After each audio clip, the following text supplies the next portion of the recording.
Welcome. I want to show you a way to manage Vim dependencies with your project. In this case, the project I'm going to use as an example is a simple Ruby gem. And the Vim plugins that I'm interested in using with the project are relevant to Ruby and modifying Ruby source code. So let's first start by creating our gem called foo, and we will use bundler's gem files as a way to manage the gems installed for the project. And in this example, I'm just going to add in a gem that helps manage the Vim dependencies. And that particular gem is called vim-flavor on GitHub by Kana, K-A-N-A, or Kana maybe. And it allows you to manage your Vim dependencies and lock down the versions that are installed that are known to work with your particular setup. And in this case, your particular project that you want to tie the Vim plugins to. So now that we have the gem file installed, let us add the vim-flavor gem dependency to the development group within the gem file. And we can do bundle install and specify a path to install them to. In this case, I'll use a current working directory, the gems path. So now we have the gem installed within the current working directory. Now, there's a particular issue with the vim-flavor plugin where we have to comment out a particular change to the runtime path, or at least I found that I needed to comment out the runtime path change. And the file is called facade.rb within the vim-flavor. And this source file seems to write out some Vim script that modifies the Vim runtime path to load the installed Vim plugins.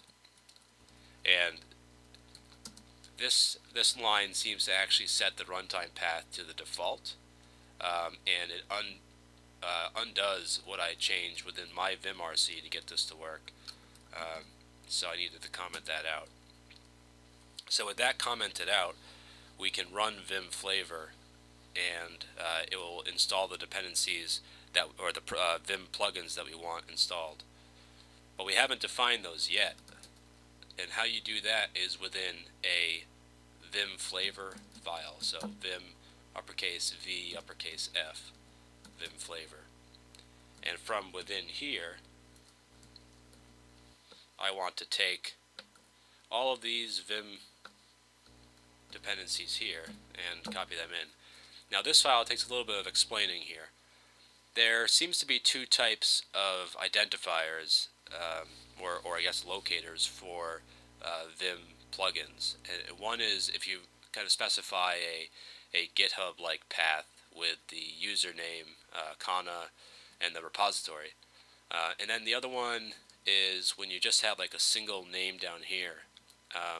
This actually goes to the vim-scripts repository on GitHub and tries to find it by that repository name. So if I wanted taglist.vim as the dependency, then I would put vim-scripts. I would just put the taglist.vim as my dependency. So now that we have that saved, these declare all of the dependencies I might want to use for for editing Ruby code in this project. So now that I have that installed, I can run the command that is the command shipped with the vim-flavor gem called vim-flavor from within here. And so if I run bundle exec vim-flavor install, and I'm going to give it an option vim-files-path equals dot. And this will install the Vim plugins into the current working directory. And you can see it grabs the versions that are the latest for every Vim plugin. Now what you see is there's two additional files here. There's a flavors directory and a vim-flavor.lock file. And the vim-flavor.lock file locks down the versions of the Vim plugins that were installed.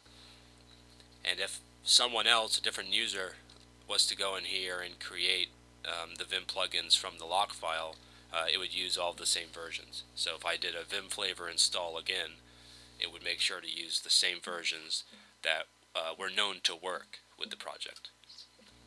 And the Vim plugins themselves are installed in the flavors directory in here. And you see there's that bootstrap.vim file that the Ruby gem wrote out with the modification here to comment out the defaulting of the runtime path. So with that in place, we've declared all of our Vim dependencies. The one last change to get this to work is, if you look at your vimrc file, you'll have to add this preamble on the top here to load the, let me just get a different color scheme, to load the matcha.vim and bootstrap.vim file that we had there from within that flavors directory. And to do that, we modified the runtime path by getting the path of the current working directory, so expanding the current working directory to the full path, and then prepending that to the runtime path. And that will make sure that the flavors directory and the bootstrap file from the current working directory gets loaded first. Alright, so now that we have that set up in place, we should be able to just open up a number of files in here. Let's say the gem file lock, and the flavor files as well. And now you can see that I'm actually jumping around with ease here.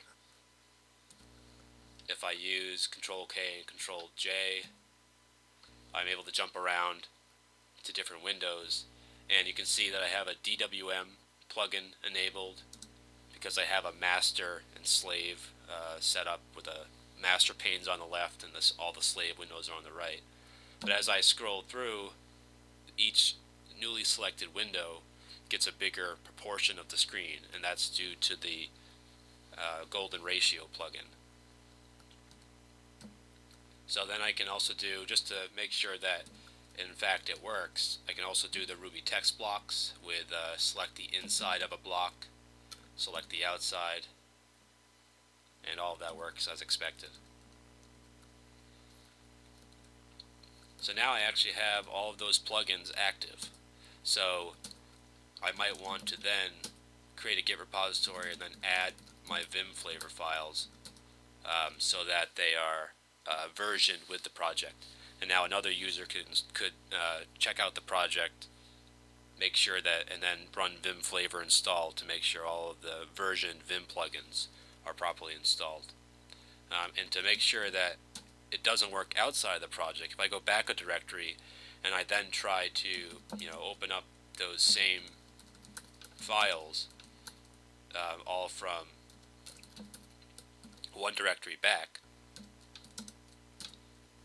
you can see that I can't really jump around between windows anymore. Control space doesn't make the active window. I don't have the VIR anymore, or any of those plugins enabled. So now you can see that those plugins aren't in effect anymore, unless I was to go back into within that particular project. So that's it. I mean, in summary, it is make sure you have vim-flavor installed, declare your dependencies in the vim-flavor file, and then install everything using vim-flavors install -- vim files path current working directory. And then that one little change to modify the that facade file. And I found that I needed to modify that file, but it may be that I just don't know enough about modifying the Vim runtime path. But I found that commenting out that default of the runtime path allows my changes in vimrc to have an effect and loads the vim flavors from the current working directory of the project. Alright, that's it. Hope you found this useful. Enjoy.